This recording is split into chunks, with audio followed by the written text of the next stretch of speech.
All right, so this is going to be a video of me answering questions from my Discord.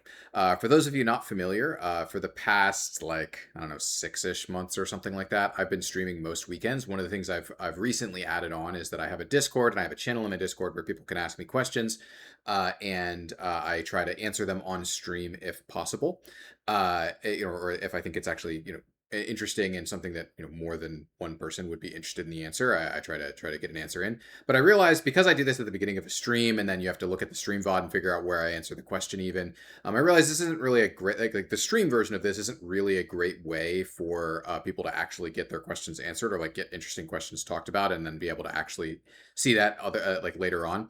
So what I'm going to try here, and let me know if you like this or don't like this, is I put these questions up in a video, and then I put the video in the channel, and people can take a look at the questions and answers there. If you think that's good, if you think that's bad, let me know. I'm not really sure. This seems like it should be a little more accessible, a little more usable for people. So hopefully it's better. So yeah, so let's get into the Q&A here. Starting out with one that is unfortunately a little bit outdated. I happened to not stream last weekend, and so this one's kind of run its time, I think. But is there a possibility that someone can do a quick rundown on the characters who got the crit changes, like a freak video format, just quick thoughts on the trajectory plan for each and how the changes move towards that, et cetera, right?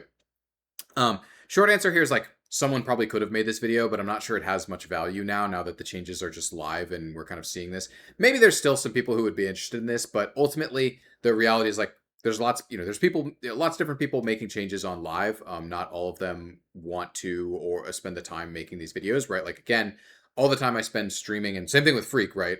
All of the time that like myself, Freak, August have that spent on like streams and videos and stuff like that you see, we're doing this on our own time, right? And so uh, the ultimate reality here is just like Freak decided not to make a video on the crit changes, like he did. I guess pretty much all of them. And so whatever content he made, I actually have no idea if he talked about them at all in his videos, if he did or didn't.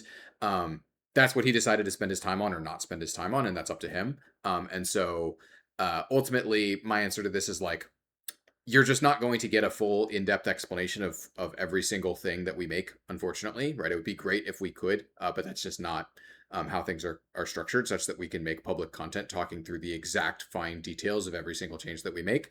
So it is what it is. And well, like if I had done these changes, I would have been happy to spend time on this. Like I actually don't even know what they all are. Like to be honest with you, I never even reviewed all of the crit changes on an individual basis because I just didn't have time to do that, right? Like I was just too busy working on items, fixing bugs, all that stuff. And in my free time, the free time that I decided to spend on this, it's like I was doing content like this, answering questions or streaming or whatever. So time is a limited resource, and unfortunately, this is one of the things that's just going to drop due to, hey, we're just not going to spend time on that, or no one decided to do that.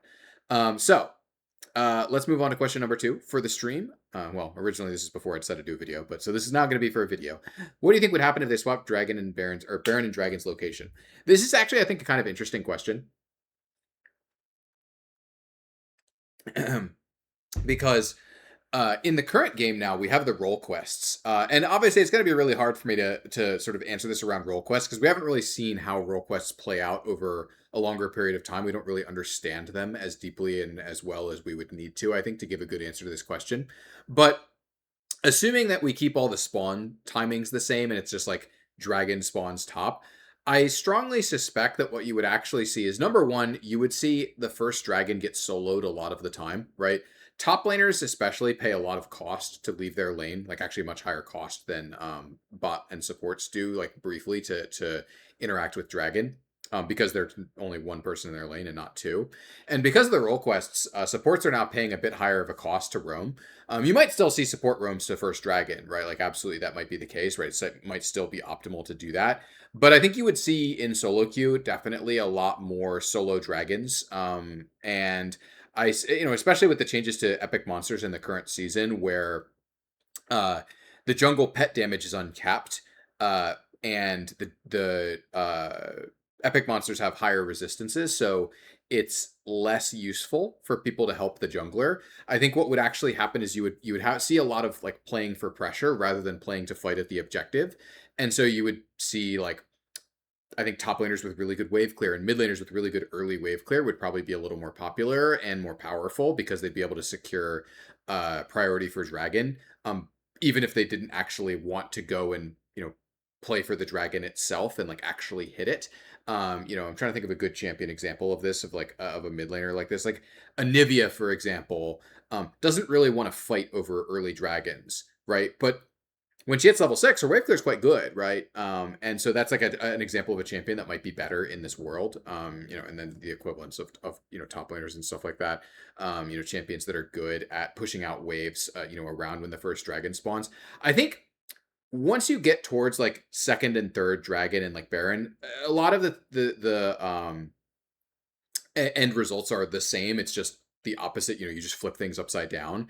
But really, in the current game, the only thing that ties people to lanes now, like the specific lanes that they're in, is role quests, right? And so, um, the way that I look at Baron and Dragon positioning and like the hypotheticals of swapping them around is like, okay, so you could play different champions in top, absolutely, right? Maybe you want to play a mage as an example in top lane to get better wave clear, but ultimately, at the end of the day, the dragons are powerful and the Baron is powerful, but they're not all of the game, right? First dragon, I don't know what the first dragon win rate is in the current season, right? But in the past, it's been pretty good, right? It might be a lift of 5% win rate. It might be a lift of 10% win rate, right? But that doesn't mean that you instantly win, right? Getting first dragon, let's suppose, as an example here, let's suppose first dragon is 10%, plus 10% win rate. Maybe that means that Malzahar top is really good now, right? Because Malzahar top is 5% more likely to get first dragon. And that means that you are 5% more likely to gain 10% win rate. That's power, right? It's not a crazy amount though, right? And then these are the kind of percentages we're talking about. So the way that I look at this is basically like, sure, are there things that would change? 100%. But overall, though, because of the way that role quests are structured, I kind of suspect that less things would change than people would expect in solo queue.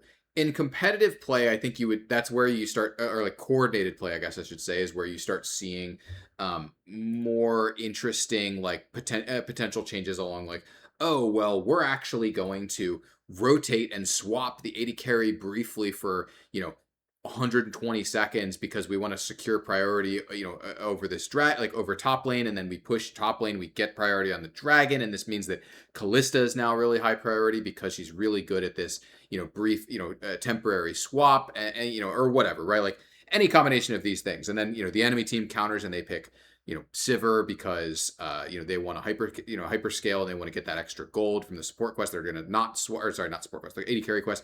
They're not gonna swap, etc. Right? Like there's all sorts of other consequences I think you could see in coordinated play. But I think for solo queue purposes, you might be surprised that like I would be kind of surprised to see like tons and tons and tons and tons of change because of these kinds of swaps.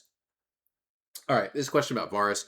What if Varus Q applied on hit effects with more charging, making it apply on hits at more effectiveness? Make his Q feel better with more auto attack focused on builds. An extension to that, what if Varus Q was able to crit without encourage building crit on him, but innately skewed to on hit? So my answer to this is that we want different builds to be different, right? We don't want on hit Varus to actually just be lethality Varus with extra DPS, right? Or we don't want crit Varus to just be lethality Varus, but with more damage on his attacks or whatever, right?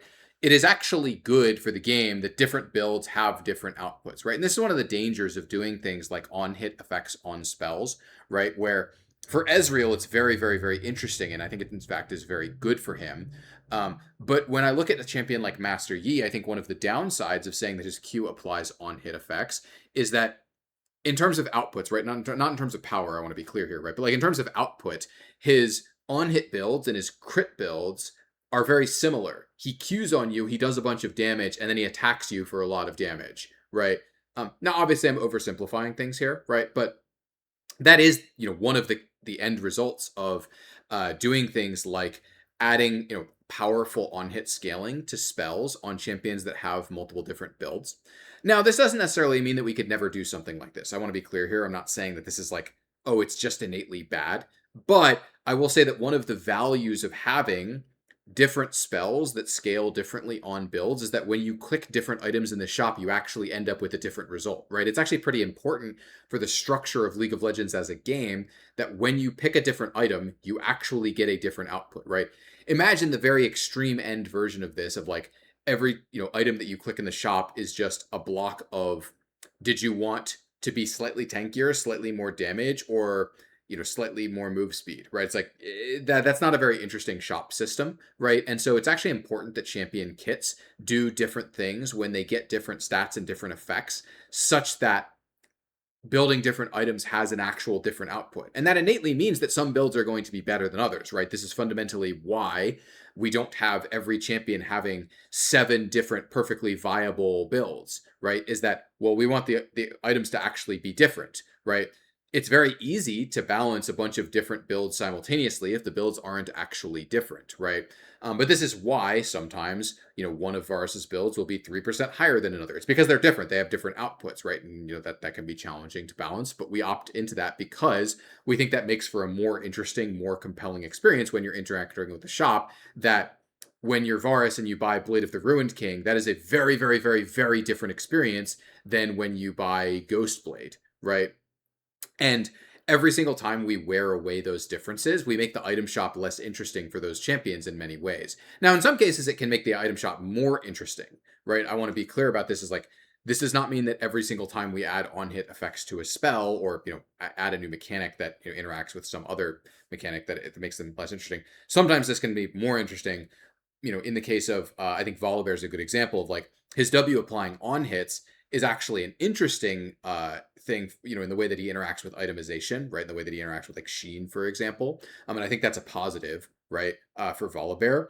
But that's, Volibear's a very different champion from Varus, right? Like Varus at times has had viable on-hit builds, viable lethality builds, viable crit builds even. It's been a long time since he's had a good crit build, right? But he has these builds be functional with his kit. And so adding links between his builds on his kit can be pretty dangerous from a perspective of washing out his builds and making his builds really, really similar and feel like no matter what you click in the shop, you're going to get the same output. And that's the danger here, I think. And that's part of why, by the way, I actually think it's not desirable from a personal perspective. I think not everyone necessarily agrees on Riot design, but my personal opinion is I wish that we would retune Varus such that maxing Q wasn't optimal for all of his builds. I think it would be cool if maxing W was the way that one of the ways that you differentiated on hit Varus, and like maybe that means that crit Varus for some reason can max E or whatever, right? Like maybe that we can make a way that where make a version of Varus where that makes sense, right? And lethality Varus is the one that maxes Q. Now there are other reasons why maxing Q is good, right? Like it gives him better lane gameplay, right? W and E are obviously there's not any gameplay on those spells, and so there's not the most interest in those in lane. And in fact, as the Varus player, maybe it's actually kind of boring to max W or E, and maxing Q is a little more interesting, gives you a little bit more of a high moment, even if you're not building lethality. So there's upsides and downsides to that. But my personal opinion, I kind of wish that Varus was a little less about being being heavily indexed into Q. No matter what build you were in, because currently, right, that no matter what you're building, you're going to max Q on Varus. That's just how the champion operates, right? Anyway, but hopefully that's a satisfying answer to that question. All right, let's take a look here. Could we ever see more attempts at enabling different class champs in bot lane the way it was intended for Mordekaiser in 2015? Well, it didn't work out then. The idea of viable bruisers to compete against mages and ADCs sounds interesting and would definitely be fun to play. Okay, number one, I'll have a dispute here of definitely be fun to play. I don't think that's true. There's lots of things that we could make that would be viable that wouldn't be fun. But that aside, let's talk about this question in the way that the way that it's looked here, like talk about Mordekaiser in 2015. So we've tried a lot of different things over the years to put alternative, like non-ADCs in bot lane, right? You can look at the Juggernaut Mordekaiser rework. You can look at 811, the 811 midseason patch. You can look at Neela. We've tried a lot of things over the years of what would it look like if bot lane was not just ADCs. And the things that I've mentioned here, I think a lot of people will say like, oh, these were largely not successful or these did not work. But there are others that were more successful, right? I would point out champions like Jhin, champions like Kai'Sa, right? That have the properties of other classes, right? Even Ezreal and Smolder to a lesser degree.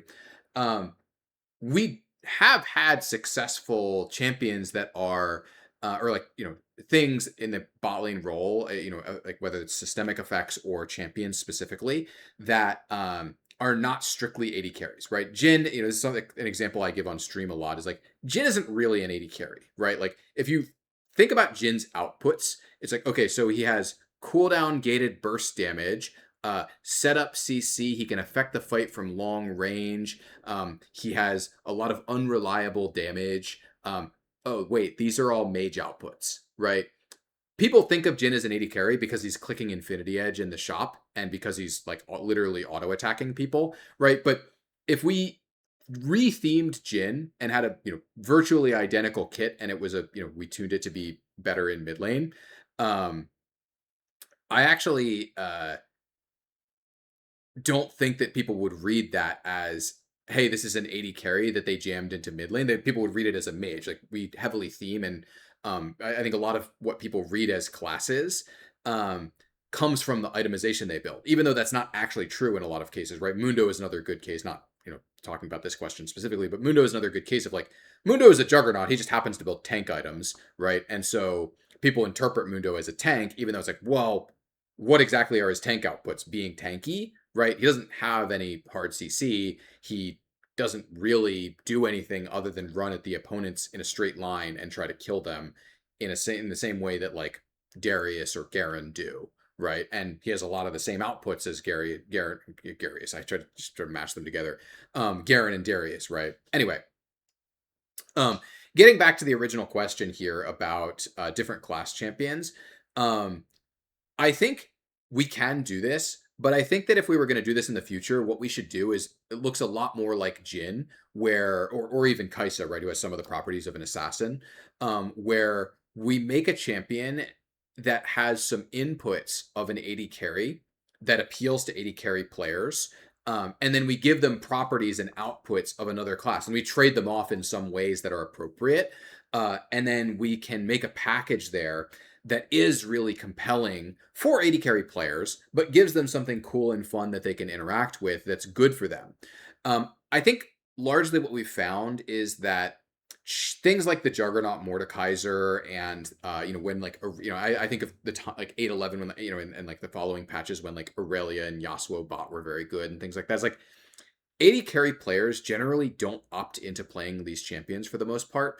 And when I say AD carry players, I mean people that play the bot lane carry role, not necessarily people that like playing AD carries as a class, right? Because one of the things that's sort of conflicting here is that AD carry is sort of a class, sort of a role, right? People do play mages bot, some as well. But largely the role is synonymous with the class. And I think what we found over the years is that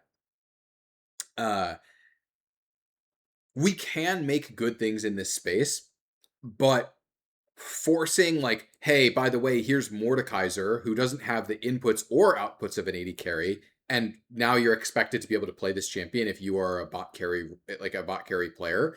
That stuff has largely not been good for those players, and I think not been accepted by those players. And so my ultimate answer to this question is yes, if we do things well and execute at the level that Jhin has.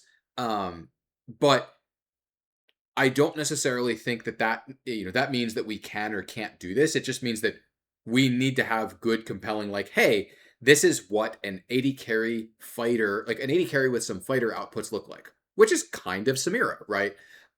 Hey, this is what an AD carry with some assassin outputs look like, which is kind of Kai'Sa, right?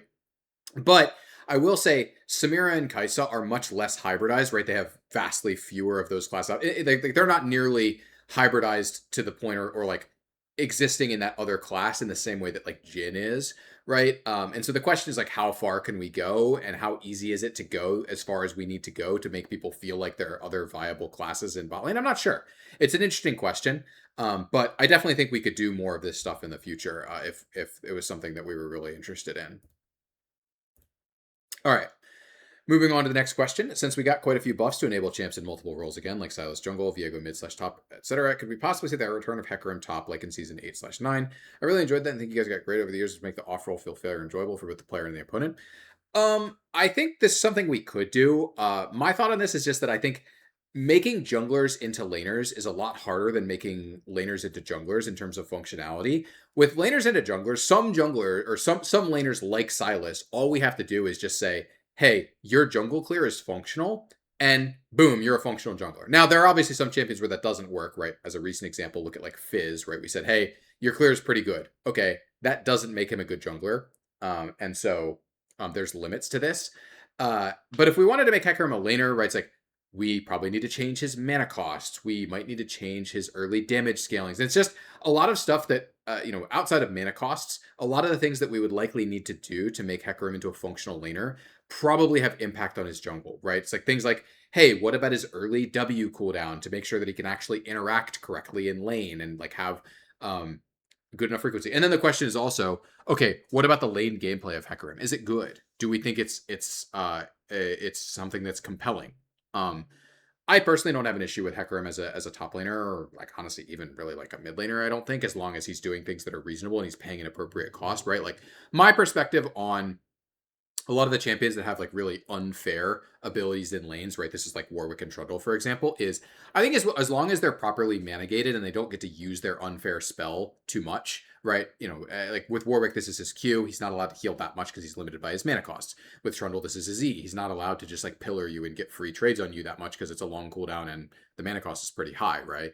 And so from my perspective, I think that as long as his mana costs on like for Hecarim, I think it's honestly his Q is the bigger concern here, is appropriately limited such that he's not allowed to just spam on the wave. Okay, you can't fight me because I'm spamming Q on the wave, and then the wave is gone, and now I just go somewhere else and kill your bot lane or whatever, or kill your mid lane or kill your jungler or whatever. I personally have no problem with the gameplay, but there's probably more things we'd want to investigate in there to make sure that the gameplay is good. And so the question is less, could we do it? We definitely could, and more, is it worth is the juice worth the squeeze, right? I think this would actually be a lot of work to make Hecarim lane functional. And so if we would do it, when would we want to spend the time on it? And I'm not like, I don't have a great answer to that, like those questions. But from a personal perspective, I did like playing lane Hecarim, back in the day, right? This is something that I played back in season 6, I think, with the home guard boots. I played some of the very cheesy, like, spam base and home guard back to lane stuff. And I played it without the home guard, like when that got nerfed as well. I thought that was totally fine. Yeah, I mean, like this is the kind of stuff I'm totally open to. It's just, we don't have infinite time. Every bit of time we spend, say, working on like a lengthy Hecarim top project is time we don't spend on other things. So, yeah, I'm personally positive on the idea of something like this, but no guarantees we'd ever do it. All right. Thoughts on Rakan support's current itemization / his general kit feel? Obviously, you play him for his RW, and landing a combo feels like crack cocaine, but I also think it feels bad, really bad, to have shields with no value and a heal that's only valuable in the first 8 minutes of the game because your economy forces you to buy tank items and you only scale with AP. What would be a way to allow an engaged enchanter to flourish properly? So I think Rakan has the same problem that, like a lesser degree of the problem that we've run into with like, in the past, we've tried to make fighters viable in the support role as actual fighters, right? Like there have been fighters viable as supports, but they don't really act as fighters, right? Like Poppy support is viable, for example, but she never builds a fighter build, right? She'll either build full damage or she'll build full tank as a support. Camille support has been viable, but that was not a fighter build, right? Pantheon support is viable, but he's only building full tank or full damage, right? It's like supports don't get enough gold to scale multiple sort of axes at the same time, right? If you're an enchanter, you want to dump all of your gold income into enchanter outputs. If you're a tank, you want to dump all of your gold into tank outputs because you don't have the ability, like the luxury, to scale multiple different vectors at the same time, essentially, in the item shop. That's just not how our shop works. Now, I will note, supports are getting more gold in the current season, and so maybe that will shift a little bit such that you can scale both those things at the same time. But for Rakan specifically, I think this comes around to, number one, he doesn't get enough gold because he's a support, but number two, also, the items to support this don't really exist that, like, very much, right? It's like, Locket is kind of this, right? And Redemption in the previous season, where it was health and also heal and shield power, was kind of this, but it also didn't work that like as well for Rakan as it did for a lot of other champions. But I think this is something where if we want to fully support champions like Rakan and champions like Taric, we're missing a few items to help bridge that gap where, hey, we need things that offer supportive scalers, but also offer durability. And this is an item space I've been interested in, but it's kind of similar to if you've heard me talk about like the AP, like, many years ago, the AP fighter space where it's like, well, there aren't that many champions that would use these items, so it's hard to justify spending time making them. And then when designers are making, say like a new support or like in the past, like a new fighter or whatever, they say, oh, do I want to make this champion magic damage or physical damage? Well, there's just less support itemization wise for AP fighters, so I'll make them an AD fighter or whatever, right? And then I don't have to deal with all of these concerns around them lacking itemization and stuff. Like, it's sort of a cyclical problem here of like, well, the people making new itemization don't want to make it because there's not like a ton of champions to buy it. But then the champion designers don't want to make champions in that space because there's not a lot of itemization for them or not a lot of systemic support for them. And that's kind of a vicious cycle that I think we've broken out of with AP fighters, right? Like AP fighters have a good number of items these days, right? Like, Dusk and Dawn just got added to the game a few days ago. But it can take a while to resolve that. And I suspect that like it probably starts with making an item or two that helps in this space. And potentially can be accessed by some of the other champions, right? Like maybe it's a tank support item that has heal and shield power on it, kind of similar stat line to like the old Redemption, but it's designed such that it's not an auto click purchase for every support every game. That would be nice. Or maybe it's an enchanter item that offers a bit more durability than we normally would offer for an enchanter item, and therefore it's really attractive for Taric and Rakan. I think it's interesting, but I think a lot of this comes down to, number one, itemization, and number two, figuring out how we can let support scale a bit better. And I think that the extra gold from the current the current changes that are on live probably helps a bit. So that's kind of my summary of thoughts here. Is like, I think to improve Rakan feeling like he can scale like sort of both parts of his kit at the same time. That's kind of what I think about.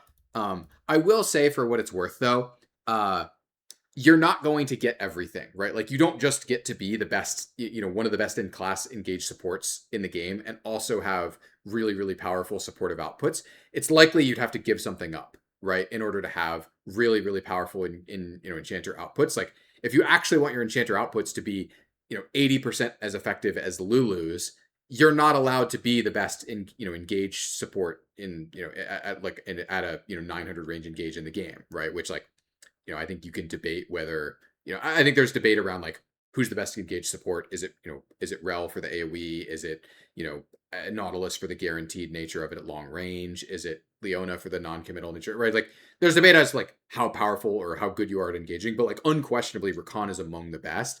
And because he has that strength, that is part of what means that he's not allowed to be a particularly super great enchanter effect. And that is, part of the restriction here is that he is incredibly good at something. And that limits how good he can be at other things, just in terms of kit power budget. All right. Something that was brought up last stream was the possibility of an item that works similarly to vulnerability in Arena, where it grants your on-hit effects the ability to crit. My question is, would it be more likely that allowing on-hit to crit and or item effects to crit would be a system change, or would it just be an item? If Vuln gets turned into an item, would it just be an item on-hit or not that grants Vuln, or would it be a crit in addition to Vuln through a base stack house by putting a crit loop through a passive? Okay. There's a lot of sub-questions. I'm not going to get into all of that stuff, right? The short answer here is I think it's really, really, really unlikely we would ever say systemically on-hits are allowed to crit, because it's actually important for the build structure of a lot of champions that on-hits and crits are separate builds, right? Going back to one of the earlier questions I was talking about with like Varus, where it's like, well, your builds are different and they do different things. It's important that that's true. We have long had difficulty already separating and making it, different to feel different and like actually be different to build crit versus on hit, because they both essentially do the same thing, which is say that your attacks do more damage. And so we've tried to do a lot of differentiation here of like, well, crit scales better because it's multiplicative, and on-hit items get better access to defenses and utility effects like lifesteal and so on and so forth, right? And it's like, I think we still need to do a better job of differentiating them. But saying that on-hits can crit means that these builds just get like washed up, and like on-hit just basically becomes a like slightly different AD, which it already is, right? But that means that the differences are even smaller between getting AD for an item versus getting, on hit on an item. For a lot of these champions, right? Like think about Tristana, for example, right? It's like she has a big AD ratio on her E and a, okay one on her R, right? But for Tristana, like you have a huge AS steroid. If your on hits can crit, on hit and crit is very similar for you, right? Where a lot of your damage, especially like post 3 items, is just going to come from I'm just right clicking this person. My bomb has base damage. I'm just going to click on this person and I'm going to attack them for a lot of damage. And so I think it's very unlikely we'd do that as a system. As an item, that's interesting because it can then have additional context on like why you would or wouldn't want to buy it. And so that's why I think it's pretty unlikely we'd ever do on hits can crit systemically, but I think that it's definitely possible we'd do it at some point as an item. I personally think it's very cool. And we actually tested a passive that said that, I think, for Yunara at one point. I think that was pretty cool. Like a champion could also do it. I think that's not unreasonable, but I think it's more interesting as an item because that means that we can put additional either restrictions on it or we have additional implications on your build because of the build path. I don't necessarily know if that item itself would need to have crit or not. I'm not sure. All right, like that. Those are questions that are just like impossible for me to answer because it depends on how we're going about it and why we're doing it. But I think that in general, the fantasy is pretty cool of being able to mix those builds, but we wouldn't want people to have access to that by default. I don't think most likely. All right. Here's a question about Ekko. How do you guys feel about making Ekko W act like cast Q/Zoe, where it's kind of mandatory to land, and if it lands, your passive deals bonus damage? I'm aware this means heavily lowers damage overall, and if you aren't landing the W, but if your W procs faster, blah, blah, blah, et cetera, et cetera, et cetera. So, I am of the opinion this would be very bad for Ekko. I think that it is really, really, really important that the champion can function when his W doesn't land. The reason why I think that is number one, his W is a really fair spell. And you're already pretty heavily rewarded for landing a W. They're stunned for quite a long time, right? Ekko W is a very strong spell if it lands, and it's actually a strong spell even if it doesn't land, right? So by pushing more power into you must land your W, I actually think that Ekko's kit structure likely starts to break down around, oh, well, what you do then is you just press W and you see if it's going to land, and if you don't, you just leave, right? Ekko already has a lot of powerful going out buttons, right? Obviously his R is really big, but even his E is a decent escape sometimes. And the fact that he has a huge movement speed steroid in his passive, he's already very good at escaping. I think the idea of saying, hey, Ekko, never engage unless you think your W is going to land, I think is really, really, really structurally like not a good idea for Ekko because we want Ekko to take risks, right? We gave him a lot of he has a lot of tools to escape and get out of situations that other champions don't have, right? Especially other committal melee champions don't have. And so we want him to have to actually have reasons to actually engage with and use those tools in interesting ways. And so if we say, hey, simply don't engage unless your W hits, like you're weaker when your W doesn't land, I think is really uncompelling for his kit. Now, none of this is to say that I think that Ekko's kit is currently tuned or structured correctly, right? I think I've talked about this a lot on stream before, but I think his AP ratios are far too high and his base values are too low. And so he's way too good when he gets ahead and he's too good at one-shotting people, kind of regardless of whether his W lands or not. When he just activates his passive and he's ahead of game state because his passive ratio is so crazy. It's 90%. It's just absolutely insane. So I'm not saying that Ekko is perfect and doesn't need any changes at all, right? I'm not saying that, right? But this is not how I would go about addressing the current structure of what I think are the problems with Ekko's current kit. Another thing I will note here, and this is something I say on stream from time to time, is not all skill expression is good. And in this case, I wouldn't even really say this is skill expression because to me, landing W, that is skill expression, right?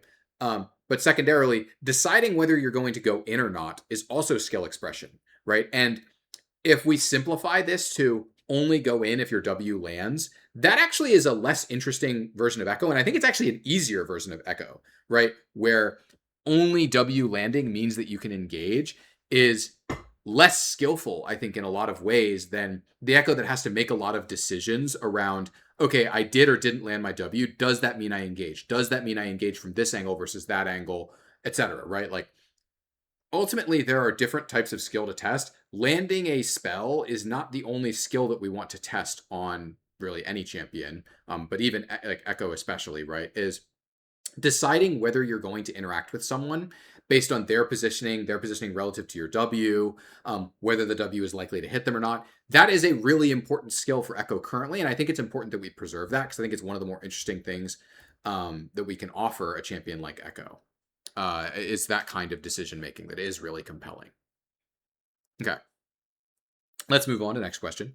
Why does Stridebreaker lose the Phage passive? Are there other items that lose the passive of a component? I only really know top laner items. So there are other items that do like lose or shift passives. The other one that comes to my mind immediately is Bloodletter's Curse, right? Which builds out of Hunting Guys, but doesn't have ramping damage amp. It just sort of has ramping damage amp in the sense that it has percent shred, right? But it's not exactly the same mechanic. The short answer on why does Stridebreaker lose the Phage passive is when this item was made originally, we decided, hey, we do not want any items with 3 passives on them. Phage, like the and we wanted to keep Stridebreaker as simple as possible, right? The original version of Stridebreaker, like it has the Tiamat passive, it has an active, right, and the active counts as like essentially a passive worth of line. And so it's like, okay, it can't have the Phage passive if we have both Tiamat and an active on it, was the essentially like internal rule at the time. Now we've relaxed that since. We actually there was a time where I was testing an item with 3 passives for this current season, and that was something we were actually okay with shipping if it had been good. It wasn't, but that's neither here nor there. So like, could we add it back today? Maybe, right? But I think our perspective is it's not actually important that it has every single literal line of text in the epics, and more that it preserves the theme of like, hey, look, you get speed for Stridebreakering people. That's kind of similar to what Phage does. Now, obviously, it's different, right? It's a burst of movement speed rather than a sustained amount. And I personally don't love that. Like, I personally would say, like, I'd rather it build out of Tunneler, for example, because I think that's a more clean narrative. And, I think that makes a little bit more sense to me. But I don't think, like, this to me is, like, it's like a minor ear flicky thing. I don't think it's a big deal. Like, I don't think it's a priority for us to change, and so that's why I haven't really spent any time on this. But ultimately, I don't think it's super critical for every single item to do exactly a better version of every single thing that their epic, like their components do. I think it's good that we can have items like Bloodletter's Curse, where it's like, well, it is kind of doing something similar, but there are situations where Bloodletter's Curse effect is worse than the damage amp that you get from Haunting Guys, right? And I think that's okay. And I think it's similar that the Phage passive sometimes would be better than the speed you get from the Stridebreaker active. I do think that this example is maybe a little extreme, but I don't think it's really a problem. So this one I didn't copy out the full text. I probably should have copied more. But like, do you think Actualizer will become the next Deathfire Grass? Basically, the summary of this thinking, it was like thinking around, hey, it's an active that a lot of players just won't use or won't use very well. Do I think that's a problem, or like, do I think that's likely to manifest this way? So one thing I do want to mention here is that a lot of the things that applied to DFG in the olden days don't apply to modern items.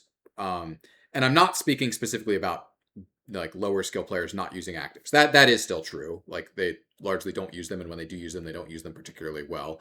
Though I will note, Actualizer actually is easier to use well. If you hit it sometime when you're in combat, it'll do something for you, right? Because it's a self buff. You don't have to target an enemy. You don't have to target an enemy at a specific time. Obviously, there's more and less optimal times to use it, but you can just kind of activate the item and it'll do something for you, probably, if you're interacting at all afterwards. So I think that helps a little. But the thing I'm specifically referring to with DFG is like, back in the day with DFG, like, we just had items in the game that were just ridiculous. And when I say ridiculous, I mean like power wise, right? Same thing with champions, right? This is something I talk about on stream pretty frequently, of like, when people talk about things back in like season 2, season 3, season 4, the reality is that we're just champions sitting at 58% win rate, like, all the time. Things like when people talk about like, oh, you should bring back Karthus mids, like the people that like the things that people remember about Karthus mid, like the feeling that they got, that was the feeling of playing a 58% mid laner, right? That's what Karthus mid actually was back then, right? And when we talk about things like DFG, it's like DFG was just a ludicrously overpowered item, right? Like, when you used it correctly, and when you didn't use it correctly, it wasn't that good, right? But stats wise, it was like, it was playable, right? And so one of the things that I think doesn't apply to DFG is just like or to Actualizer comparing to DFG is just, yeah, this will just be a tuned item, right? Like, we'll just tune it, right? And so one of the things that will happen here is like, let's suppose that Actualizer turns out to be weak, or let's say it's critically weak. I think my current read on it, we'll get to this when we talk about the last question, but my current read on it is probably a little underpowered, but that might not be true. It's hard to say. But let's suppose it's weak. We can just buff the stats on Actualizer if we absolutely need to, and we need to make it better for everyone. If we want to make it easier to use, we could lower the cooldown or make it last longer, or change other things, right? We have a lot of levers that I think that make it very different from DFG in the sense that DFG, the way that it was designed, kind of had to be too good for the people that were good at using it, because it was harder to use than Actualizer, for one, and because it was a first item, and it was like a critical part of snowballing for a lot of champions, right? Actualizer being shifted back later in builds, I suspect, at least currently, that's what we expect, and that's what the win rate data also suggests, is that it's not a good first item, which is good, because I think that would be problematic for some of these reasons. Is like, it was like, hey, we can't really tune Ari with DFG in the game, because if you're good at the game, you will buy a DFG and you will snowball way, way, way, way harder than other people. And so that made like Ari and DFG as an item not tunable, right? But we don't really have that problem when Actualizer is number one, a later purchase, number two, an item that doesn't really help you snowball, like it doesn't intersect with the game's economy nearly as much, right? Obviously, it's a powerful item and it multiplies your stats essentially. It gives you more powerful outputs, but not in the same way that DFG says, hey, if you manage this properly, you buy this first or even second in some cases, you can just start snowballing wildly out of control and take over the game completely, because the game is structured in such a way that you're allowed to do that. Actualizer, I think, is very different. The game is different. And so I'm less concerned about this. Now, will Actualizer be better for skilled players than less skilled players? 100%, right? That was something that we accepted making this item, right? Don't get me wrong. I'm not saying that there will be none of the effects that that we're seeing on DFG on Actualizer. There will be some of them, right? The question is just how sharp, to what degree do we see them? And currently, we believe that we can manage the degree that we'll see the skew between lesser and higher skilled players on this item. And we're willing to accept, if this item has to be tuned around really, really good players playing it mostly, that's okay. We're actually perfectly accepting of that. And then what we could do in a world where, as long as the degree isn't crazy, as long as the degree isn't, this item is 10% better for a diamond plus player than for a silver player, we could probably tune around that. And then over the years, we saw this with Zhonya's, for example, over years, the lower skill players will get better and better at using the item. And the older an active item is, the better, the less the skew becomes, usually, right? In most cases, right? We saw this with items like Protobelt and Zhonya's as examples. And so that's the hope, is that as long as the skew isn't too extreme today, we can manage the skew, and then people will just get better over time at using it. And so we'll see how that plays out. Why do people hate Scout Slingshot so much as an epic item? This is an interesting question. The reason why I threw this one in here was because I think it's actually an interesting topic to talk about. I think there's a number of factors here. Number one, I think one of the bigger factors is that Scout Slingshot is essentially the newest epic item. And it was not literally born into, but exists in a world where epics are the weakest they've ever been, right? Epic items today are the weakest that they've ever been in all of League's history, right? And Scout Slingshot is the most recent epic item. I think actually people have attached to it as they don't have any memories of Scout Slingshot being an actually powerful purchase, right? That's never been true. And so unlike with something like, say, Phage, where there's some memory or some previous context of this item used to be really good, and you have some memory of that, of some attachment to that version of the item. Our epics are pretty weak today, and relative to the past. Again, they're the weakest they've ever been. And so I think Scout Slingshot suffers a little bit from that. I think another thing that it suffers from, right, that another big factor that it suffers from is that attack speed purchases in the current game are less satisfying than they've ever been, right? We have a lot of systemic sources of attack speed, and we've given a lot of the champions that buy attack speed more attack speed per level over the years, right? We have Legend Alacrity, the attack speed rune shard, we have lethal tempo, we have Yuntal, in the game, right? Like we have all these other sources of attack speed, right? Obviously, Yuntal and Scout Slingshot kind of go hand in hand, but we have all these systemic sources of attack speed, such that attack speed is less satisfying to purchase than it ever has been, and Dagger is also one of our, tied for the cheapest basic item in the game, and so it's not allowed to carry that much power. So buying 2 daggers, of course, and then combining them and not getting an AAS is of course never going to be that satisfying unless the unique effect on the epic is really powerful. And it's only 100 gold worth of power budget, right? Because you buy 2 daggers, you pay 100 gold, you get the on attack effect, right? Factually speaking, Scout Slingshot isn't worse than other epic items, but I think this combination of factors of like, it's a cheap attack speed purchase in a world where cheap attack speed purchases aren't that satisfying. You're paying 100 gold for a unique effect, so therefore the unique effect can't be that that satisfying. The unique effect is sort of only orthogonally useful to the champions that actually buy the item, right? Unlike Alternator, which actually has a similar paradigm. Alternator at least offers you, hey, this is in keeping with what a lot of the champions buying Alternator actually want to do, right? You buy an Alternator on LeBlanc and you're like, cool, I like bursting people with my spell damage. Awesome, give me an Alternator, right? Conversely, you buy a Scout Slingshot on Sivir and she attacks someone and you're like, I don't care about bursting them very hard with my first auto attack. That doesn't matter to me, right? And so while it is factually good, it's not really in keeping with the core fantasy of your champion. And so, like, all of this stuff combined, I think is what makes Scout Slingshot not that satisfying. My personal take is I would love to, at some point, experiment in the future with a more expensive, more powerful version of Scout Slingshot that probably has a little more AS. Maybe the unique effect is a little better or is even different, right? As an example, one of the things I've thought about is, what if it had a miniature version of the Flurry passive from Yuntal? I don't necessarily know if that's more satisfying, but I think it might structurally make more sense for the users, such that it's like, well, you read it and intellectually you're like, oh, I want more attack speed on Sivir, or whatever champion you're buying Yuntal on, Caitlyn or whatever. I would like to get more attack speed when I attack someone. That sounds cool, right? And so there's some things like this is something where I had it on my list of things I wanted to do for the current season, but I just didn't get to it. I had like a ton of things on that list. You saw a number of them, in the actually that got shipped, right? Stuff like the redemption stat changes and the rework to Helia and stuff like that, right? So I got to some of them, but the list was long, didn't get to everything on it. I'd like to at some point in the future take another look at this epic, because I do think for me personally it's below the bar of satisfaction. All right, so this is an interesting topic as well. I really like talking about this one, but so this is a simple version of the like. I'm going to broadly expand this to a broader topic, but like reading the actual literal question is, why nerf champ when item is too OP? Why don't revert champion nerf after said item nerfed? So this specific case is there's a very simple answer to this that I think if people thought about it much, they would realize, like, not all buffs and nerfs are created equal, right? Let's give an example here. Let's suppose that I make a new item called Super Blaster and it raises Jinx's win rate by 3% because it's really good on Jinx.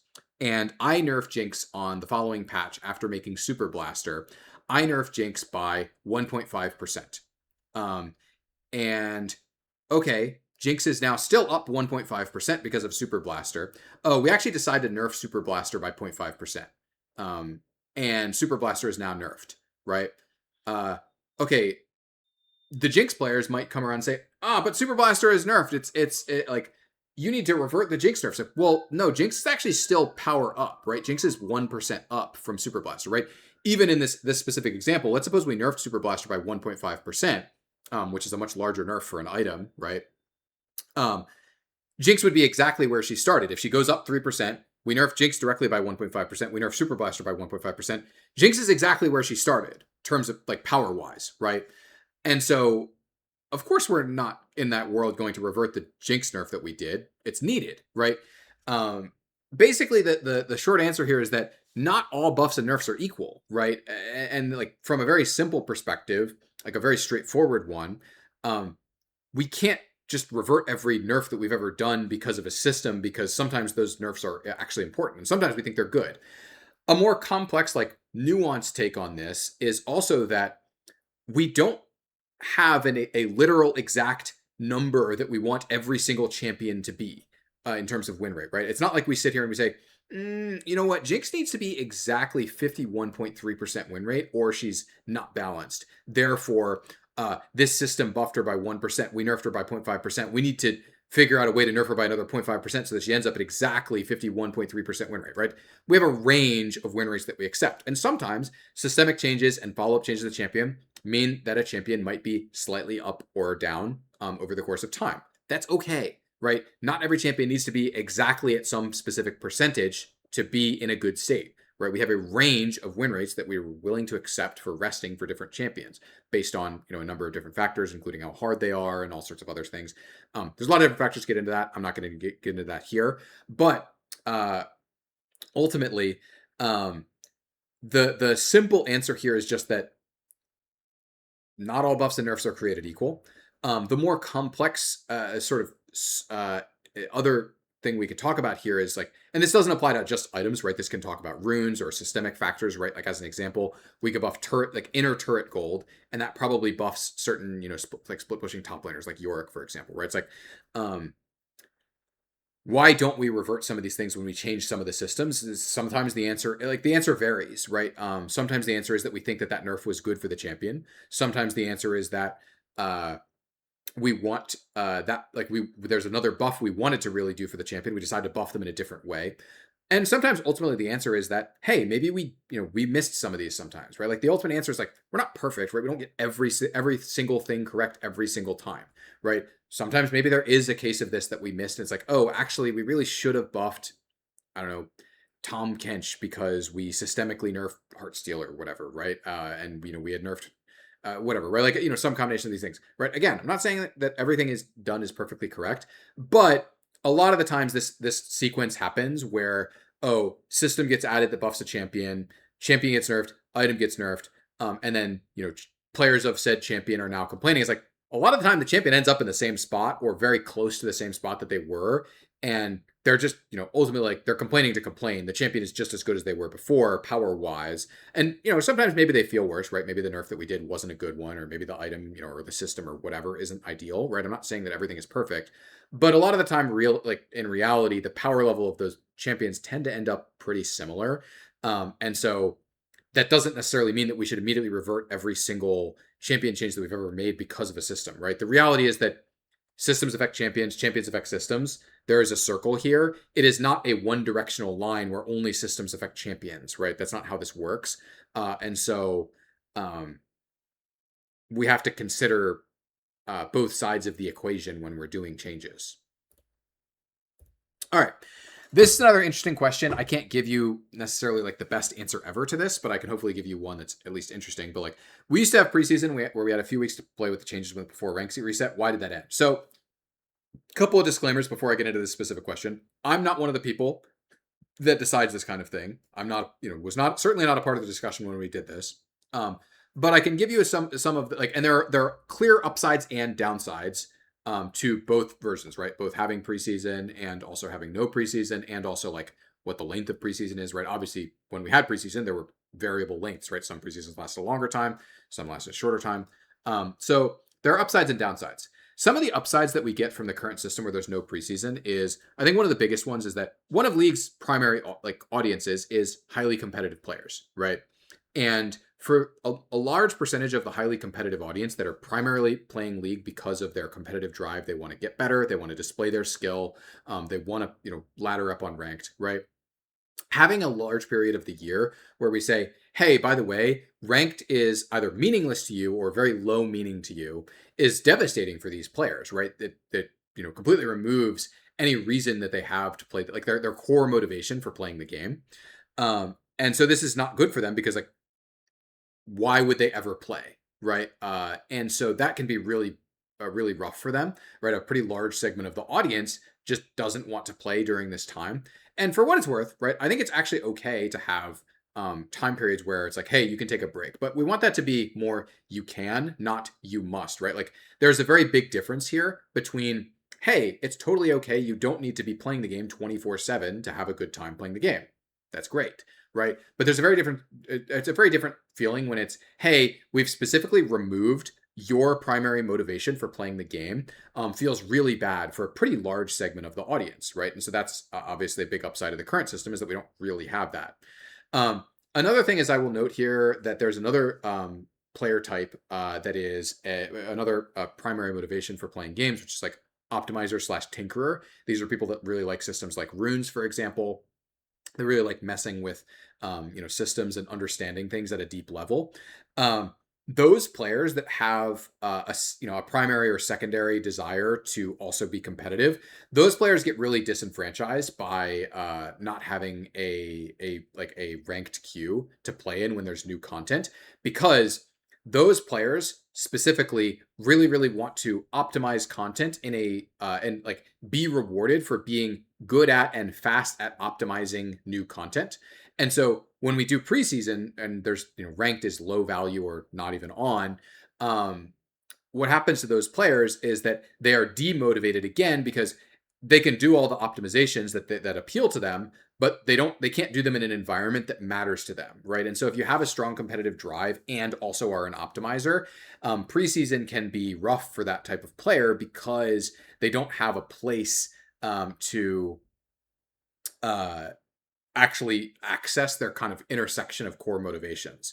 So again, disclaimer is like, I'm not one of the people making these types of decisions. It's not me, but these are just some of the upsides that we get from not having preseason.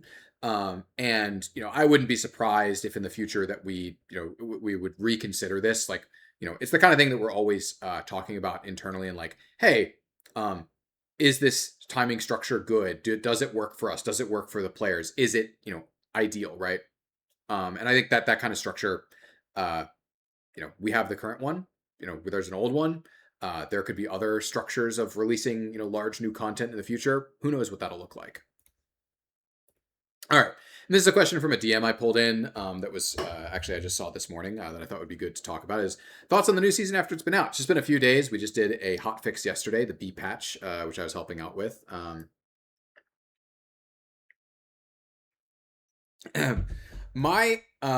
give a general take, and then I'll talk more about the items specifically.